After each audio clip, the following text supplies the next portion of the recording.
চলো টেস্ট করা যাক পৃথিবীর রেয়ার চকলেট। এই চকলেটের দাম হচ্ছে $500, তাতে তুমি পাবে মাত্র একটা বার। এটা ট্রাই করা যাক। এটার দাম হলো $12, আর বছরে এটা 20,000টা তৈরি হয়। এটার নাম্বার হলো 8,785। আর একটা আমরা খেয়ে নিয়েছি। চিয়ার্স। খুব ডার্ক। হ্যাঁ।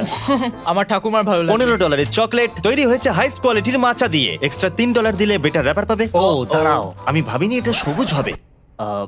এটা কি পোকা? চিয়ার্স। আমি খুবই কনফিউজ। এটা তো চকলেটের মতো খেতেই নয়। $16 চকলেট যা বারবান হুইস্কি ব্যারেলের মধ্যে কয়েক মাস ধরে ছিল। এটা খেলে কি নেশা হয়ে যাবে? চিয়ার্স। এখনো অবধি এটা আমার সব থেকে ভালো লাগে। হ্যাঁ, ফ্লেভারটা ফিল করতে পারবে, মনে হবে অনেক ফ্লেভার। $23 চকলেট, আর এটা তৈরি হয়েছে ট্রান্সলুসেন্ট কোকোয়া পট দিয়ে। এটার পিছনে দারুণ একটা ব্যাকগ্রাউন্ড। চিয়ার্স। এখনো পর্যন্ত এটাই সেরা লাগছে। এর আফটার টেস্টটা খুব ভালো। $40 চকলেট। ও ওয়াও।